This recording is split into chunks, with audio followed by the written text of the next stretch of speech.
Dear clients, dear partners, dear viewers, welcome to this edition of the Blackfort Market Update. My name is Vanja Eichel and I'm a managing partner of Blackfort's investment business in Zurich, Switzerland. And I'm here today again with Dr. Andreas Bickel, the Chief Investment Officer of Blackfort. Welcome from my side. 2 weeks ago, we were actually discussing the latest record highs in equity markets and also concluded that maybe a slight correction at least is overdue. Now we have seen some turbulences in the equity markets during the last days. We have seen a correction of roughly 5 to 6%. Mainly this comes from China. Andreas, is Evergrande going to develop into a next Lehman event? That's the key question. My answer is no, most likely no. And the next question normally is, will it be an AIG event? Even there, probably not to that large extent. However, parts are moving very quickly. As we speak, the Chinese government has just announced that the company should make everything possible that they do not default on the bonds due today and next week in dollar terms, but also that they should pay the interest in the local currency bonds. At the same time, this morning, they have injected $19 trillion into the cash market so that the interbanking systems is not going to break down.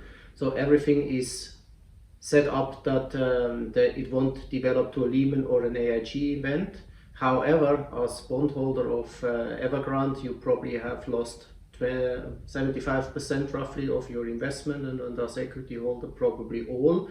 Having said that, there will be a restructuring hitting bondholders and equity holders, but the Chinese government has also announced that they have to continue building the houses, the flats, everything which is already prepaid will be finished, and the assumption is that the Chinese government is going to step in and to finance the gap.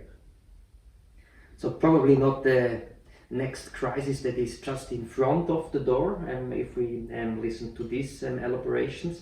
However, also if we look at the latest PMI data, the indicator about the economic activity in the US, we mainly see some indications for a global slowdown actually.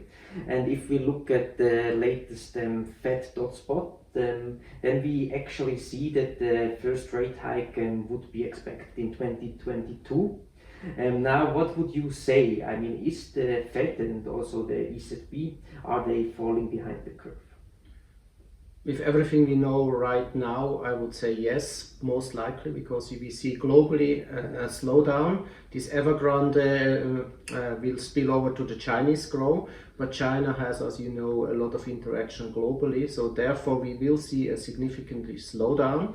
Forward looking, and at the same time the tapering will start, but the ECB and especially yesterday the Fed have indicated that they might consider raising rates earlier as previously anticipated next year. But given that we have most likely a slowdown, then they would raise rates when we are going to see a slowdown. So therefore this dot plot should be taken with a grain of salt, because in the end it's the opinion of the leaders there, and they want to steer the market opinion. My humble take is that next year we will see another crisis. Don't ask me what it will be. This time it was Evergrande, next time we will see, but that they will be forced to announce some kind of other QE. This was recently also said by Ray Dalio, co-founder and CIO of Bridgewaters, which is the largest hedge fund in the world. Thank you very much, Andreas. Probably some weeks or also months that become more volatile ahead of us. At the same time, also always the question whether to buy the dip or not. And if you want to dive into more details about these developments, I can also recommend you once more the Andreas Telegram channel, like Dr. Bickel knows best. There are more charts, details about these recent developments. And for this time, again, I thank you very much for being with us today, and thank you very much, and see you next time.